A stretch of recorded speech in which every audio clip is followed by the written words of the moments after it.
Doctor ortho, अब दर्द भी घुटने टेकेगा।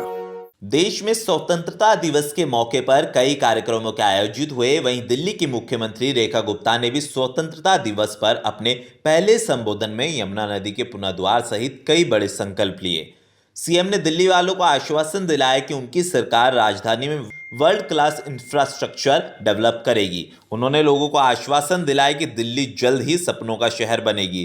दरअसल रेखा गुप्ता ने भारी बारिश के बीच छत्रसाल स्टेडियम में आयोजित कार्यक्रम के दौरान घोषणा की कि उनकी सरकार गिग वर्कर की भलाई सुनिश्चित करने के लिए एक वेलफेयर बोर्ड का गठन करेगी। गिग वर्कर्स कंपनी के स्थायी कर्मचारी नहीं होते, वो फ्रीलांसर या स्वतंत्र रूप से काम करते हैं। साथ ही उन्होंने कहा कि उनकी सरकार जलभराव की समस्या के समाधान और सड़कों को बेहतर बनाने के लिए काम कर रही है।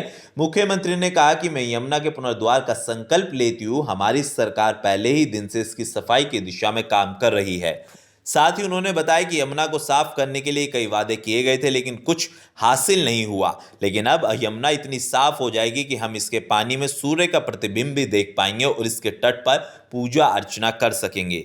दरअसल रेखा गुप्ता ने कहा कि सरकार दिल्ली को देश में सर्वश्रेष्ठ बुनियादी ढांचा प्रदान करने के लिए प्रतिबद्ध है। साथ ही उन्होंने कहा कि सरकार की उपलब्धियों पर प्रकाश डालते हुए बड़े बड़े प्रोजेक्ट के बारे में उन्होंने लोगों को बताया।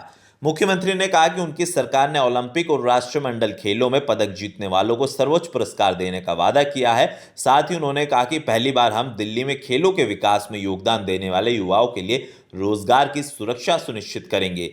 लगभग आधे घंटे के भाषण में उन्होंने दिल्ली सरकार राजधानी की हर झुग्गी झोपड़ी के निवासी को पक्का घर देने से वादा करने तक लेकर जरूरतमंदों को 5 रुपए में भोजन उपलब्ध कराने जैसी अटल कैंटीन का जिक्र किया।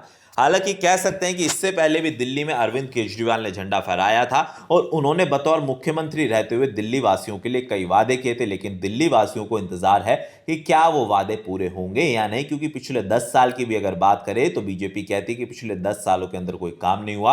लेकिन मौजूदा वर्तमान की बात करें तो 5 महीने से ज्यादा बीजेपी सरकार को हो गए। लेकिन आम आदमी पार्टी हमेशा बीजेपी की नीति पर सवाल उठाती है और वो ये बार बार यही सवाल पूछते हैं कि आखिरकार महिलाओं को 2500 रुपए कब मिलेंगे। सिर्फ उनकी योजना को बंद करके नई योजना का नाम देना विकास नहीं होता है।